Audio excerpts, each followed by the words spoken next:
오늘 우리에게 주시는 하나님의 말씀은 출애굽기 12장 21절로 25절까지의 말씀입니다. 우리 한 절씩 교독을 하도록 하겠습니다. 모세가 이스라엘 모든 장로를 불러서 그들에게 이르되 너희는 나가서 너희의 가족대로 어린 양을 택하여 유월절 양으로 잡고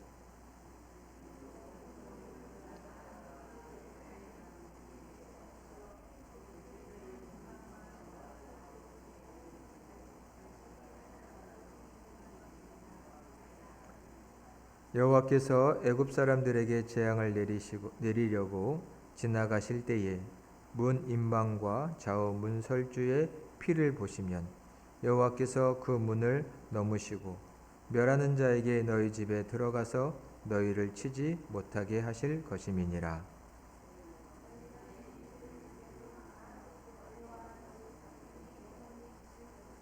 다 같이 너희는 여호와께서 허락하신 대로 너희에게 주시는 땅에 이를 때에 이 예식을 지킬 것이라.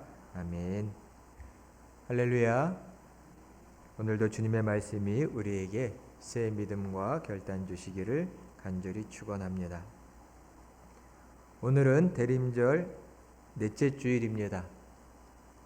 돌아오는 목요일은 복된 성탄을 맞이하게 됩니다.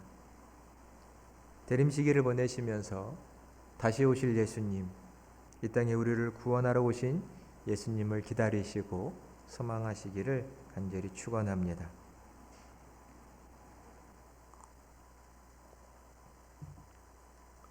성경을 읽다 보면, 특히 구약 성경을 읽다 보면 이 땅에 오신 예수님을 예표하고 예언하는 성경 말씀들이 있습니다. 여러분은 어떤 말씀들을 잘 알고 계신가요? 구약의 이 성경 본문은 예수님에 대한 이야기야. 예수님에 대한 증거야. 이런 것들, 어느 것들을 기억하고 계신가요? 오늘 말씀도 예수님에 대한 예언의 말씀으로 볼 수 있는 성경 본문 중 하나입니다.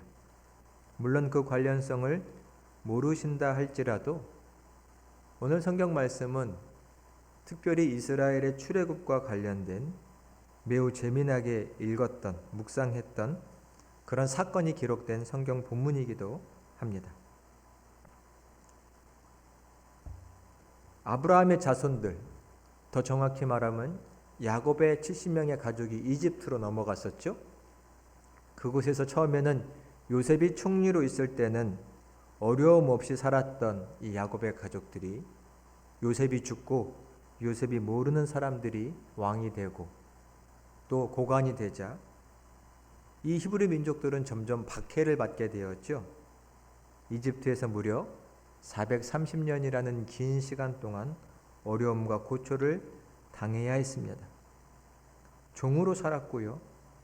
심지어는 그들은 아들을 낳고 장자를 낳으면 물에다가 갖다 버려야 하는, 죽여야 하는 끔찍한 법을 만들어서 고통을 받게 하기도 했습니다. 히브리 민족이 점점 커지는 것을 걱정했던 이집트의 조치였습니다. 온갖 노역에 시달려야 했고요. 사람이 사는 것 같지 않았습니다. 하나님께 부르짖었을 때에 하나님은 모세라는 사람을 통해서 그 히브리 민족들을 구원하기로 작정하셨지요. 모세가 파라오를 찾아가서 이 이스라엘 민족, 히브리 민족을 내놔라, 풀어줘라. 그들의 신, 그들의 하나님 여호와께서 풀어달라고, 풀어내놓으라고, 그리고 그들로 하여금 저 광야로 나아가서 하나님의 산에 이르러 하나님을 예배하게 하라고 명령하시니 이 히브리 민족을 풀어내라, 해방시켜라 라고 모세가 하나님의 말씀을 전했습니다. 파라오는 거절했지요. 이 큰 제국을 떠받치고 있는 이 노예들이 이 히브리 민족들을 풀어놓을 수가 없는 것입니다. 그때 하나님 놀라운 재앙을 일으키셨죠. 저희가 잘 알고 있습니다. 10가지의 재앙입니다. 갑자기 모든 사람이 마셔야 하는 물들이 피로 변했고, 나일강에서 정말 헤아릴 수 없는 수많은 개구리들이 올라왔고 몸에 드글드글 붙는 이와 파리떼가 이 이집트 온 땅에 창궐했죠. 악질과 독종이 났고요. 우박이 떨어졌습니다. 메뚜기가 와서 모든 먹을 걸 쓸어버렸죠. 또 흑암이 일어나기도 했습니다. 재미난 것은 이 모든 놀라운 일들이 같은 땅에 거주하지만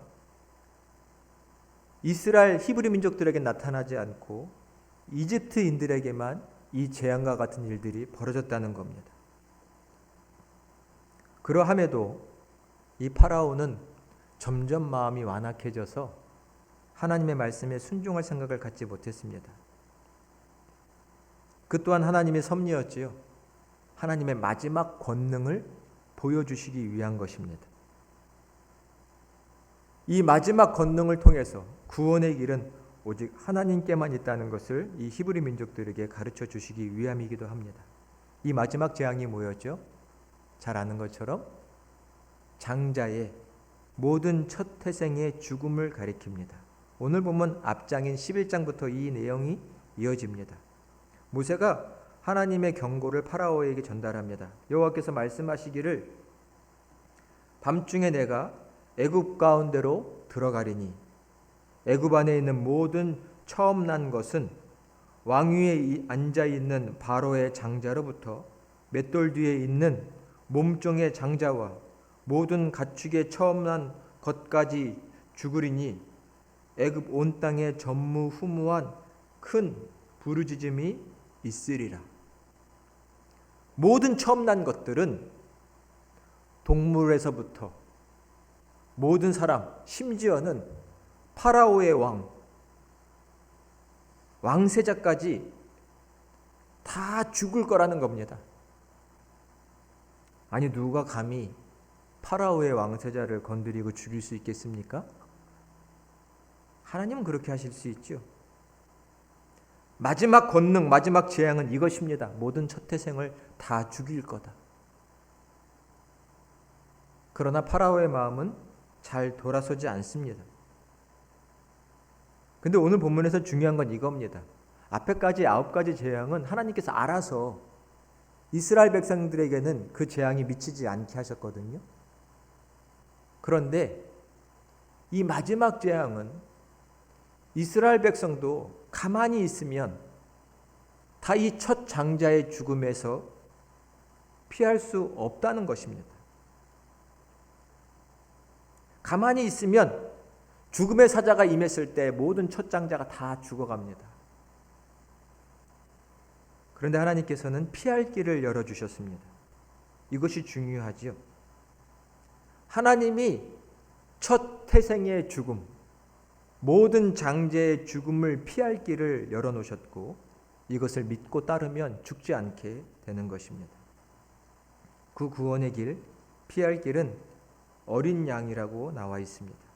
어린 양, 1년 되고 흠없는 순양 순염소를 잡아서 그 피를 그릇에 받아서 우슬초라는 채소를 가져다가 그 피를 적셔서 그 집에 문 설주와 문 임방에 골고루 뿌리고 바르면 하나님의 죽음의 사자가 임했을 때에 그 집은 들어가지 않으시고 넘어가시겠다. 패스오버 하시겠다는 겁니다. 6월이라는 말뜻이 넘어간다라는 뜻이죠. 오늘 본문 23절의 말씀을 같이 한번 봉독해 보도록 하겠습니다. 23절입니다. 여호와께서 애굽 사람들에게 재앙을 내리시고 지나가실 때에 문 임방과 좌우 문설주의 피를 보시면 여호와께서 그 문을 넘으시고 멸하는 자에게 너희 집에 들어가서 너희를 치어서 치지 못하게 하실 것임이니라. 아멘. 말씀대로 하면 피를 보면, 이 어린 양의 피를 보면 죽음의 사자는 그 집을 넘어간다, 지나쳐갈 것이다 라는 말씀입니다. 피를 보면 그 피가 그 집에 있으면 죽음을 면할 것이다. 이것이 하나님이 제시하신 길입니다.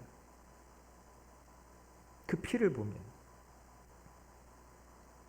그날 밤 순종하여 어린 양을 잡아 그 피를 자기의 집에 바른 자는 이스라엘 민족만이 아니라 심지어 애굽 사람들도 구원을 받았다고 성경에 쓰여 있습니다.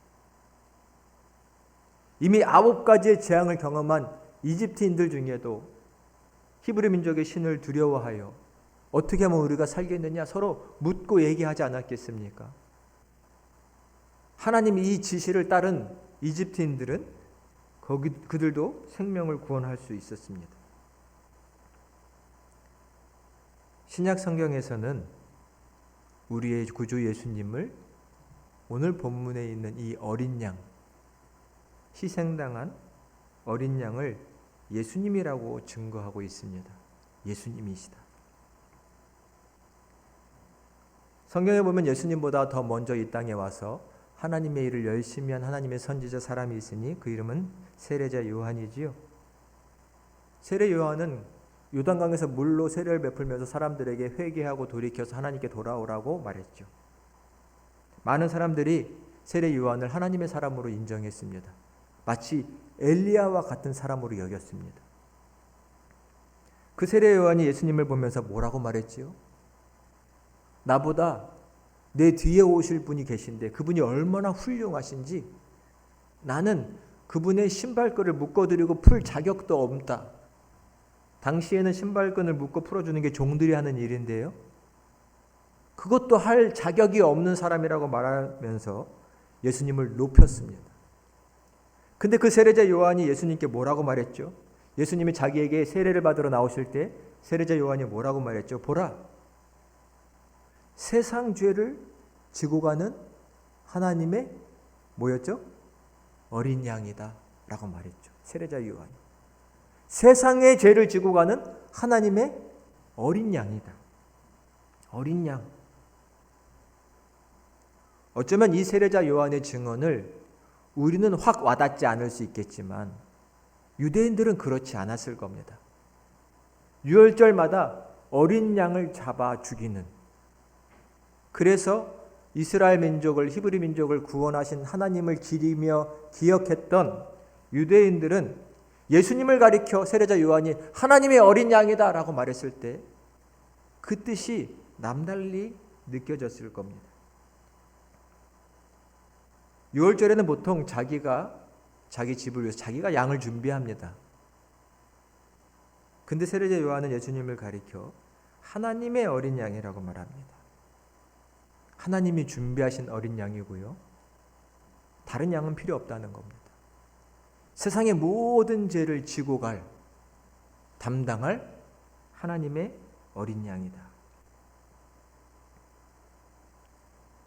고고학적으로 보면 이 모세와 상대했던 파라오는 람세스 2세죠. 대략 주전 1224년경쯤이 될 것이라고 생각됩니다. 이 사건, 내 백성을 풀어내라.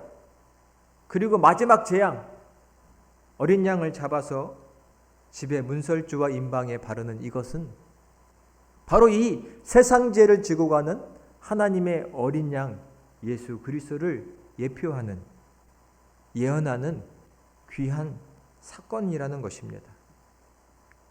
우리는 그것을 믿어야만 합니다. 어린 양은 바로 이 어린 양은 모든 인류의 죄를 지고 그 죄를 해결하실 예수님을 가리킨다. 우리의 믿음은 바로 이것입니다. 어느 날 갑자기 예수님이 오신 게 아니고요. 예수님은 하나님의 역사와 섭리 속에서 계속 구원자로 준비되고 증거되고 예언되면서 하나님의 특별한 때에 이 땅에 오셨다는 겁니다. 그래서 그분만이 구원의 길이 되실 수밖에 없는 겁니다. 그냥 갑자기 뚝딱 오신 게 아니고요. 하나님은 아담의 범죄에서부터 예수님이 이 땅에 오실 때까지 수많은 역사와 사건 속에서 그분의 아들을 통해 인류를 구원하실 계획을 성취해 오셨고 성경의 수많은 곳에 그분에 대한 예언들이 들어있습니다. 시간상 다 말씀드릴 수가 없습니다. 누군가는 왜 예수님이야만 하냐, 예수님 외에 다른 구원의 길은 없냐고 말할지 모릅니다. 없습니다. 왜요? 하나님께서 역사를 그렇게 끌고 오신 거예요. 하나님께서 그렇게 역사를 끌고 오셨다는 겁니다. 인류의 구원을 위해서 자기의 아들을 이 땅에 보내요. 세상 죄를 지고 가는 어린 양으로 만드신 것은 그분이 하신 일이지 우리가 계획한 것이 아니기 때문에, 하나님이 만드신 길이기 때문에 다른 길은 없는 것입니다. 누군가는 그렇게 말할지 모릅니다. 그 성경의 얘기 아닙니까? 우리는 성경 안 믿는데요. 당연히 성경의 얘기입니다. 하지만 이 성경의 얘기를 들었다면 깊이 숙고해 봐야 합니다. 자기가 들은 것에 책임을 질 줄도 알아야 되겠죠. 정말 그러한가? 그것이 맞는가? 생각해 보기도 해야 합니다. 성경의 모든 사람이 들은 얘기를 하나님 앞에서 물으신다고 했습니다. 하나님께서는 이스라엘 백성과 인류를 구원하기 위하여 모세를 통해서는 마지막 장자의 죽음의 길을 열어놓으셨고 유월절을 제정하셨습니다. 그리고 이 유월절 규례를 대대로 지키라고 명령하시고 규례로 만들어 주시기까지 하셨습니다. 출애굽기 12장 오늘 본문 앞에 보면 8절 9절에 이 유월절을 어떻게 지켜야 하냐면 어린 양을 잡아서 피를 받아야 했고요.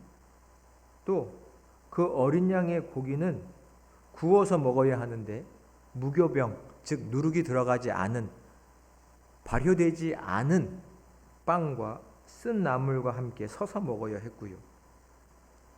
이 유월절 만찬이 저녁에 이루어졌는데 이 고기를 다음날 새벽까지 다 먹어치우든지 불살라버리든지 해야지 이 고기를 다른 목적으로 쓰지 못하게 하셨습니다.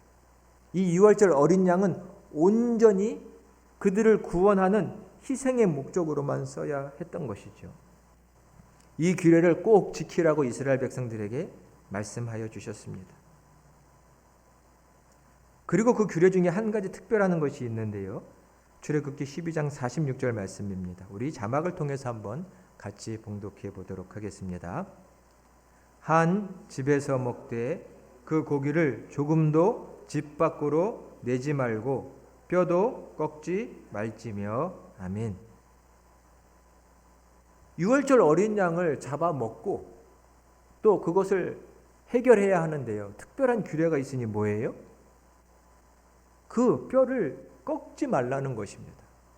유월절 양과 그 식사를 준비할 때 뼈를 꺾지 말라. 이건 어떤 뜻이 담겨 있는 걸까요? 왜 굳이 동물을 잡고 도축을 할 때 어쩌다 보면 뼈가 꺾일 수도 있고 뼈를 꺾어야 하는 상황이 생길 수도 있잖아요. 근데 하나님은 규례로, 법으로 만들어 놓으시기를 결코 유월절 양, 어린 양은 뼈를 꺾지 말라고 출애굽기에서 명령하셨습니다. 도대체 무슨 뜻일까요? 하나님의 의중을 다 알 수야 우리가 없겠지만 그래서 이 뜻을 예수님의 삶에서 우리는 볼 수 있는 것이죠. 요한복음 9장 31절부터 33절에 보면 이러한 말씀이 있습니다. 우리 같이 한번 봉독을 해보도록 하겠습니다. 요한복음 19장 31절에서 33절입니다. 이 날은 준비일이라.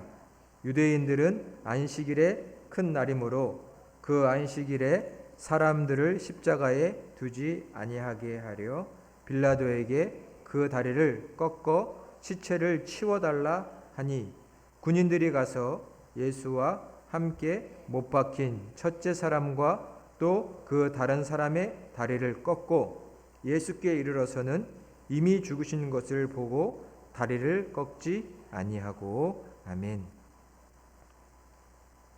예수님께서 십자가에 달려 돌아가시기 위해서 잡혀가신 날도 어떤 날인가요? 유월절입니다. 31절에 보면. 그리고 그 6월절에 밤에 잡혀가셨고 재판을 받으시고 십자가에 달리시고 운명하신 그 모든 사건이 6월절 하루에 이루어졌습니다. 6월절 하루에.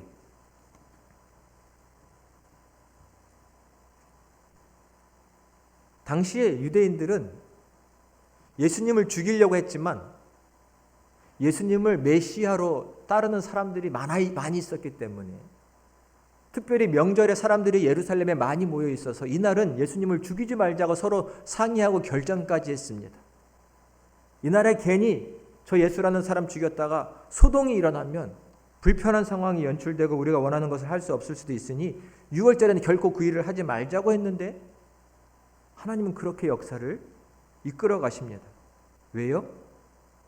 예수님은 6월절에 어린 양이시기 때문이죠. 또 재미난 것은 이 요한복음 19장의 증언에 의하면 이제 6월절이 곧 이제 맞춰질 때가 되니, 안식일이 곧 시작되고 6월절이 끝날 때가 되니 6월절이 안식일이 시작하기 전에 저 시체들을 십자가에서 내려달라는 겁니다. 안식일에는 사람이 십자가 달려 고통받는 것을 볼 수 없다고 하는데 앞뒤가 좀 안 맞는 것이죠. 그렇다고 살아있는 사람을 쳐서 죽여달라고 하는 것이 유대 공동체 지도자들이 할 생각과 말인지, 그래서 그들의 요구대로 빌라도가 군인을 보내서 십자가에 달려있는 사람들을 다 죽이려고 했습니다. 예수님 양편에 있는 이 도적들은 아직도 살아있어요.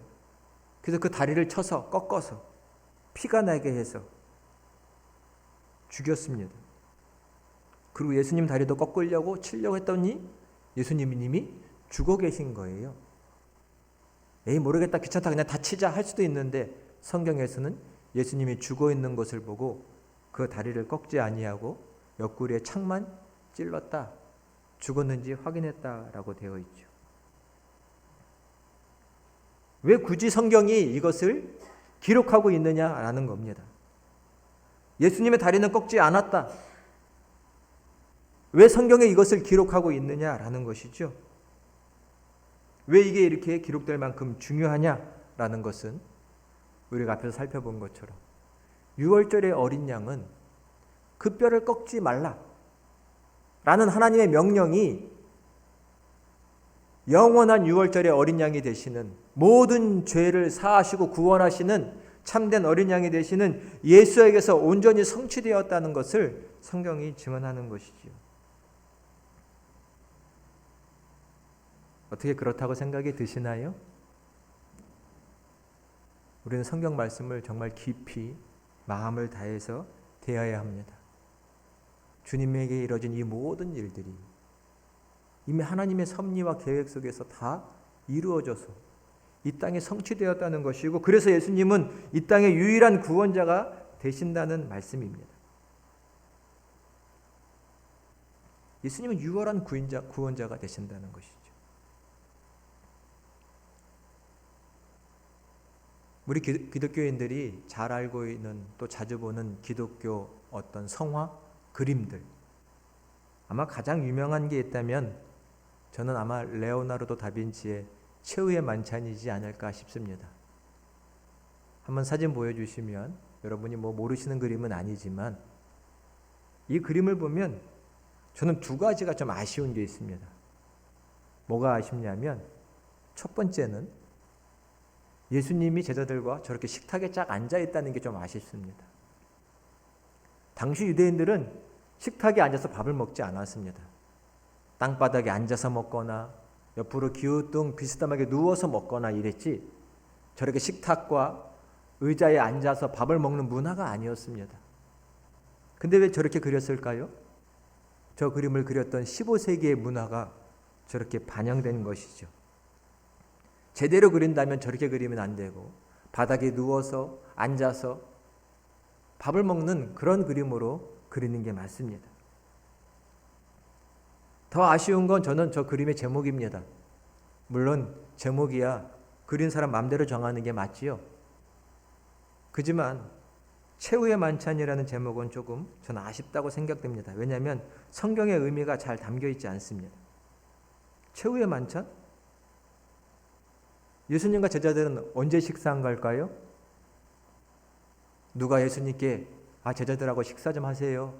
헌금을 해서 예수님이 갑자기 야 우리 이참에 맛있는 것 좀 먹자 하고 상을 크게 차리신 거 아니잖아요. 그죠?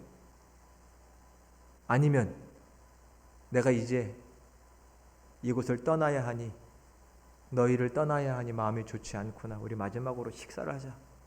최후의 만찬. 이렇게 해서 식사를 마련하신 거죠? 네라고 생각하시면 안 됩니다. 최후의 만찬은 예수님께서 곧 떠날 날이 가까워서 제자들과 마지막 회식을 한 자리가 아닙니다. 예수님이 떠나신다고 하니 예수님을 극진히 대접해야겠다고 제자들이 마련한 식사도 아니라 어떤 식사였죠? 어떤 식사죠? 유월절 만찬 자리입니다. 유월절 만찬 자리. 유월절의 만찬에서 저 최후의 만찬이라고 하는 것이 이루어진 것이죠. 중요한 건 성경적으로 말하면 저 식사의 자리는 유월절 마지막 식사? 이렇게 정해도 좋을 겁니다. 유월절이라는 말이 빠지면 안 됩니다. 왜냐하면 유월절 속에 예수님이 우리의 어린 양 되시고 우리의 구원자 되신다는 뜻이 담겨 있기 때문이죠. 예수님은 그 자리에서 성만찬을 제정하신 겁니다. 그냥 제정하신 게 아니에요. 유월절의 자리에서 어린 양의 흘린 피, 어린 양의 살을 먹는 유월절 예식 이런 걸 통해서 이 피는 내 피고 이 고기의 살도 내 육체고 라는 것을 가르쳐 주신 겁니다. 내가 어린 양이다. 내가 유월절 어린 양이다 라는 것을 가르쳐 주신 것이죠. 모든 사람의 죄를 그리고 죄의 싹신 사망을 다 감당하시고 인간을 해방시키고 풀어주시고 죽음의 처지에 다다르지 않도록 해주시는 내가 어린 양이다 라는 것을 말씀하신 자리였다는 것입니다. 하나님께서 역사를 이렇게 이끄시는데 누가 막을 수 있겠습니까? 이 구원의 길은 열렸습니다. 내 아들 예수 그리스도를 내가 어린 양 삼아 이 땅에는 모든 사람들을 구원하겠다. 이 땅에 자기의 아들을 보내신 것은 하나님의 계획입니다. 하나님의 뜻입니다. 근데 그것을 놓고 다른 길이 있지 않겠느냐? 그건 너의 얘기가 아니냐? 이것은 우리의 신앙 고백은 아니죠. 이것이 하나님께서 정하신 길이라는 것입니다. 이 놀라운 구원의 섭리를 여러분은 이해하고 계십니까? 받아들이셨나요? 더 깊이 깨달을 때 우리는 이 구원에 감사하게 될 것입니다. 성탄이 다가옵니다. 성탄은 세상 사람들이 즐기는 것처럼 야 연말이니까 분위기 한번 잡자. 분위기 한번 내자. 서로 수고했으니 축하하자. 이런 자리입니까? 물론 예수님이 오신 사건이 그 구원이 너무나 기쁘고 감격스럽고 행복해서 우리의 마음이 들뜨는 거 좋습니다. 하지만 하나님도 그 구원도 계획도 어린 양도 모르는 자들이 그냥 연말의 분위기를 내는 것처럼 하는 성탄은 우리에게는 의미가 없지요. 하나님께서 어린 양 예수 그리스도를 이 땅에 왜 보내주셨습니까? 죄의 고통과 절망에 신음하는 사람들, 그들을 해방시켜 주시고 그들을 자유케 하시려고 이 땅에 어린 양 예수 그리스도를 보내주신 줄로 믿습니다. 그분은 어두운 세상에 유일한 빛으로 오셨습니다. 참 소망과 희망이 없는 자들에게 소망이 되어주려고 오셨습니다. 참 평화가 없는 이 땅이 유일한 참된 평화로 오신 것이죠. 어린 양으로 오셨습니다. 우리의 죄를 짐을 짊어지고 세상을 구원하기 위해서 오신 것입니다. 하나님 아버지께서 그렇게 하셨습니다. 우리가 범죄한 순간에도 하나님은 우리를 구원하실 그 길을 계획하셨고 성취하셨고 그 아들을 보내주셨습니다. 그러니 우리는 이 사랑의 하나님을 깊이 이해해야 합니다. 성경을 깊이 들여다보십시오. 예수께서 어떻게 이 땅에 오시는 하나님의 구원 역사 속에 드러나셨는지, 어떻게 성취되었는지 이것을 알면 성경은 우리를 향한 하나님의 사랑의 편지로 다가오는 겁니다. 그리고 이 성탄은 지극히 기쁘고 감사하고 놀라운 날이 되는 것입니다. 이런 신앙으로 성탄을 맞이하시고 준비하시는 저와 여러분이 다 되시기를 그리스도의 이름으로 간절히 축원드립니다. 기도하겠습니다.